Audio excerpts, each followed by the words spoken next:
بسم اللہ الرحمن الرحیم۔ اللہ سے تعلق مضبوط کرنے کے لیے ایک عمل یہ بھی ہے کہ اگر ہم جو بھی اعمال کرتے ہیں، جیسے نماز ہے، ذکر ہے، تلاوت ہے، اگر ہم دھیان کے ساتھ اس کا ترجمہ بھی یاد کر لیں تو ان اعمال میں اور جان پڑ جاتی ہے اور دھیان اللہ رب العزت کی ذات پر اور مضبوط ہو جاتا ہے۔ اس کی بڑی وجہ یہ ہے کہ ہماری جو مدر ٹنگ ہے، جو مادری زبان ہے، جیسے ہم اردو بولتے ہیں، اور جو زبان بولتا ہے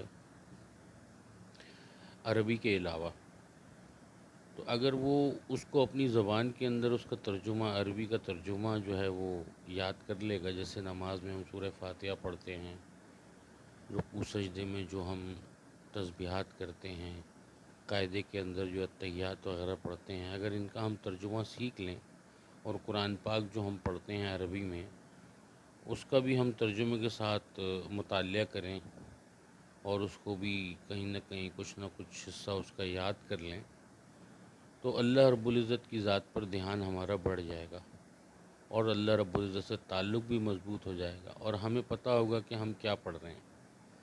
اب اگر ہم جب عربی میں پڑھتے ہیں، الحمدللہ بہت اچھی بات ہے، عربی میں پڑھ رہے ہیں، بہت اچھی بات ہے، لیکن یہ ہے کہ اگر ہماری وہ مادری زبان کے اندر ہمیں پتہ ہوگا، جیسے ہم نے کہا اللہ اکبر، اللہ بڑے ہیں، پھر اس کے بعد ہم کہتے ہیں الحمدللہ، الحمدللہ رب العالمین،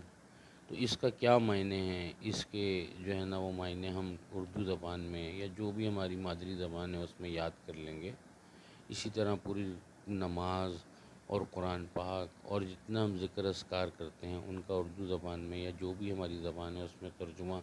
یاد کر لیں گے تو اللہ رب العزت کی ذات عالی پر اور دھیان مضبوط ہو جائے گا اور ہمارا اللہ رب العزت سے تعلق مضبوط ہو جائے گا۔ اور یہی ذرائع ہیں اللہ رب العزت سے تعلق مضبوط کرنے کے کہ اعمال کے ذریعے سے ہم اعمال کے ذریعے سے اللہ رب العزت سے تعلق کو مضبوط کر سکتے ہیں اور دنیا آخرت کی بھلائیاں ہمیں حاصل ہو سکتی ہیں۔ تو اس کے لیے میں بھی پوری کوشش کروں گا، آپ بھی پوری کوشش کیجیے گا انشاءاللہ۔